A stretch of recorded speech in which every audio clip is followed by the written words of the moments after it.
साल 1959 में Soviet union के 10 हाइकर्स आपस में मिलकर एक प्लान बनाते हैं एक हाइक पे जाने का, लेकिन आगे जो होने वाला था उसके बारे में उन लोगों ने कभी सोचा भी नहीं होगा।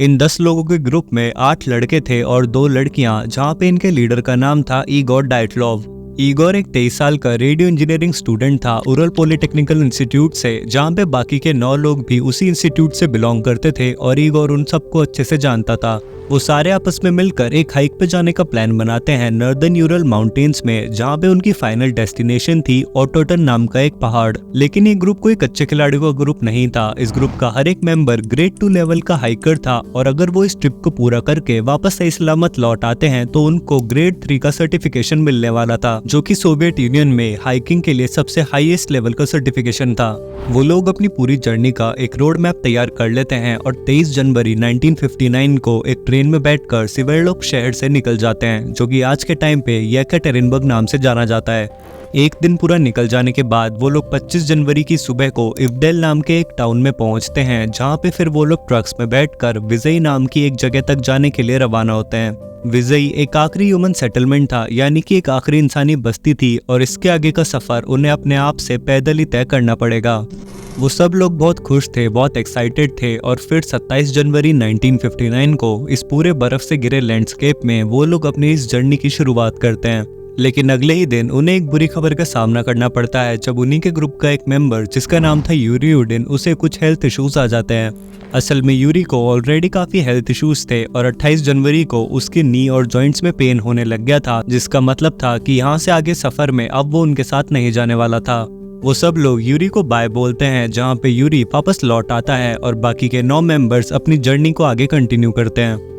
इस ग्रुप के सारे मेंबर्स के पास डायरीज थी, जिसमें वो अपने इस पूरे सफर को डॉक्यूमेंट कर रहे थे। फिर चाहे वो यूरी से बिछड़ना हो या फिर शानदार व्यूज के मजे उठाना, वो लोग हर चीज उस डायरी में लिख रहे थे और साथ में कैमरास भी थे, जिनसे वो काफी सारी फोटोज भी खींच पा रहे थे, जहाँ पे ये कुछ आखिरी तस्वीरें थी जो कि उनके कैमरे से ली गई थी। 31 जनवरी को वो लोग एक काफी ऊंचे एरिया पे पहुंच चुके थे और अगले दिन भी वो लोग आगे बढ़ते जा रहे थे, लेकिन मौसम इतना खराब था कि वो लोग अपनी दिशा से भटक जाते हैं और वेस्ट में खोलत से आखिरी नाम के एक पहाड़ की तरफ चलने लग जाते हैं। इस पहाड़ का ये नाम वहाँ की लोकल मानसी लैंग्वेज में रखा गया था, जिसको अगर इंग्लिश में ट्रांसलेट करें तो इसका नाम बनता है द डेड माउंटेन। फिर जब उन लोगों को रियलाइज होता है कि वो गलत डायरेक्शन में आगे बढ़ रहे हैं, तब वो लोग रुक तो जाते हैं, लेकिन बजाय इसके कि वो लोग नीचे एक फॉरेस्ट एरिया में आकर शेल्टर लें, वो लोग उसी पहाड़ पे उसी एल्टीट्यूड पे अपना कैंप लगा लेते हैं। जब बाद में यूरी से भी पूछा गया था तो उन्होंने भी इस चीज पे कमेंट करा कि ये शायद इगोर का डिसीजन होगा, क्योंकि वो ऑल्टीट्यूड नहीं खोना चाहते थे जो कि उन लोगों ने इतने टाइम में गेन करा, और इसीलिए शायद उन्होंने इस पहाड़ पे ही कैंप लगा लिया बजाय इसके कि वो नीचे आते। इस सफर पे जाने से पहले उन लोगों ने जो प्लानिंग करी थी उसके हिसाब से वो लोग 12 फरवरी तक वापस विजयी लौट के आने वाले थे और आते ही डाइटलोव अपने स्पोर्ट्स क्लब में एक टेलीग्राम सेंड करने वाला था, पर ऐसा नहीं होता। इनफैक्ट वो लोग कुछ दिन और वेट करते हैं, क्योंकि ऐसे एक्सपीडिशंस में थोड़ा बहुत डिले होना नॉर्मल बात है। लेकिन अब 20 फरवरी आ जाती है और इन 9 हाइकर्स का किसी को भी कोई अता पता नहीं होता। उन हाइकर्स के घर वालों को काफी ज्यादा चिंता होने लग जाती है और वो एक रेस्क्यू मिशन डिमांड करते हैं, जहाँ पे फिर उनके इंस्टीट्यूट से एक ग्रुप बनाकर भेजा जाता है वॉलंटियर्स का, जिसमें काफी स्टूडेंट्स और टीचर्स थे जो कि सोवियत मिलिट्री के साथ मिलकर प्लेन्स और हेलीकॉप्टर्स की मदद से उन हाइकर्स को ढूंढने की कोशिश करते हैं।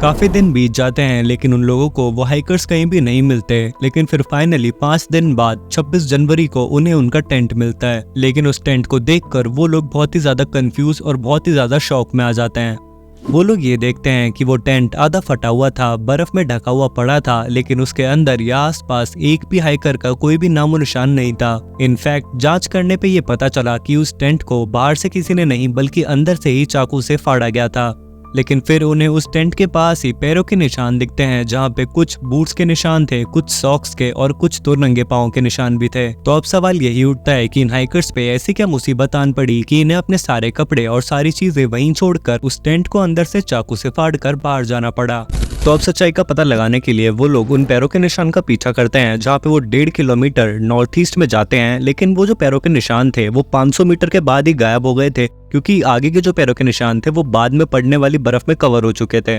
लेकिन फिर भी वो लोग उसी डायरेक्शन में आगे बढ़ते रहते हैं और थोड़ी दूर चलने के बाद उन्हें एक थोड़ा सा फॉरेस्ट एरिया मिलता है जहाँ पे एक देवदार के पेड़ के नीचे उन्हें 2 लोगों की लाशें मिलती हैं, और इन 2 लोगों के नाम थे यूरी डोरोशेंको और यूरी क्रिवोनिशेंको।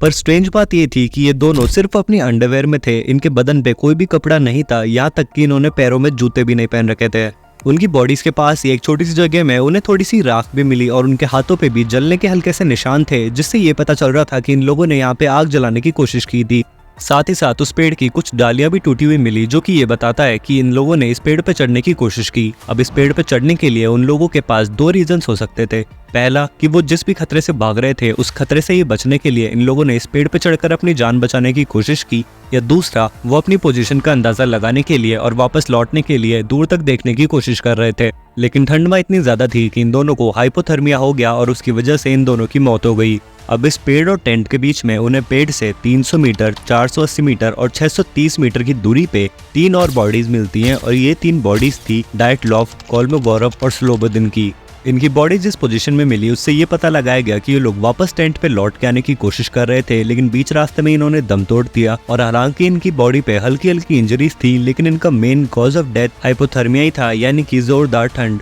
अब बाकी की 4 बॉडीज ढूंढने के लिए रेस्क्यू टीम को 2 महीने से ज्यादा का टाइम लग गया। हाँ जी, पूरा अप्रैल निकल गया, पूरा मार्च निकल गया, और फाइनली 4 मई को उन्हें बाकी की 4 बॉडीज मिलती हैं, जो कि उस पेड़ से 75 मीटर की दूरी पे ही थी, लेकिन 4 मीटर बर्फ के नीचे दबी पड़ी थी। ये 4 लोग थे ड्यूबिनिना, कोलेवेटोव, ब्रिग्नॉल और ज़ोलोटेरियोव। लेकिन खास बात ये थी कि बाकियों से अलग इन चारों की बॉडी में काफी ज्यादा इंटरनल इंजरीज थी, यानी कि अंदरूनी चोटें थी। और जब उसकी ऑटोप्सी करवाई गई, यानी कि उसकी जांच करवाई गई, तब ये सामने आया कि ड्यूबिनिना, ब्रिग्नॉल और कोलेवेटोव इन तीनों के सीवियर चेस्ट फ्रैक्चर थे, और साथ ही साथ ड्यूबिनिना की जबान, उसकी आंखें और उसके लिप्स का एक पार्ट गायब था, जो कि ये बता रहा था कि बाद में किसी जानवर ने उनकी बॉडीज खाने की कोशिश की थी। एक और चीज जो कि सामने आई वो ये थी कि इन्होंने जो कपड़े पहन रखे थे उन पे रेडियो एक्टिविटी डिटेक्ट हुई, और उनमें भी खासकर ड्यूबिनिना और कोलेवेटोव के कपड़ों पे, जिसके लिए काफी थ्योरी सामने आई, जो कि अभी हम डिस्कस करेंगे। लेकिन अभी ये जान लो कि इनकी मौत में हाइपोथर्मिया का भी एक बहुत बड़ा हाथ था। Chest fracture, skull damage, facial tissue का गायब होना, ये सब इनके साथ हो रखा था, और बाकी बॉडीज पे भी काफी इंटरनल इंजरीज थी। और अब जब ये सारी बॉडीज मिल गई थी, तो अब बस ये पता लगाना था कि आखिर ऐसा हुआ क्या जो ये लोग अपने टेंट से निकलकर इतनी दूर आए थे।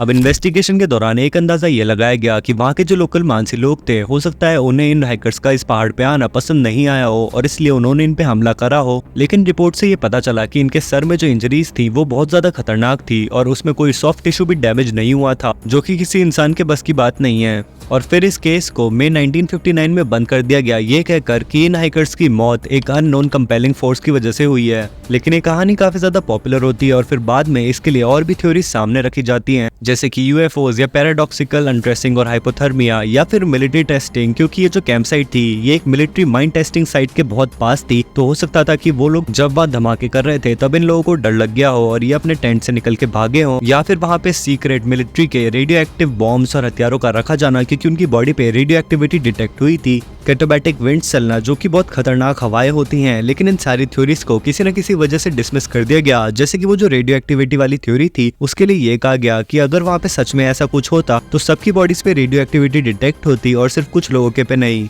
फाइनली एक एवलांच थ्योरी को मान लिया गया कि यहाँ पे एक एवलांच आया होगा, जिसकी वजह से ये सारे हाइकर्स डर के अपने टेंट से भागे होंगे। और फिर 2019 में रशियन गवर्नमेंट ने इस केस को दोबारा ओपन करा, इसकी जांच करवाने के लिए और सच्चाई का पता लगाने के लिए, जहाँ पे फिर जुलाई 2020 में ये फाइनली मान लिया गया कि इन सारे हाइकर्स की मौत एक स्लैब एवलांच और हाइपोथर्मिया के कॉम्बिनेशन की वजह से हुई है। काफी लोगों को ये एक्सप्लेनेशन सही लगता है क्योंकि इसमें थोड़ी बहुत साइंटिफिक बैकिंग है, लेकिन दूसरे लोगों का ये मानना है कि इनकी मौत की वजह कुछ और ही थी, जो कि गवर्नमेंट भी उनसे छुपा रही है। और उस पहाड़ पे उन 9 हाइकर्स की मौत स्लैब एवलांच की वजह से नहीं बल्कि किसी और वजह से हुई थी।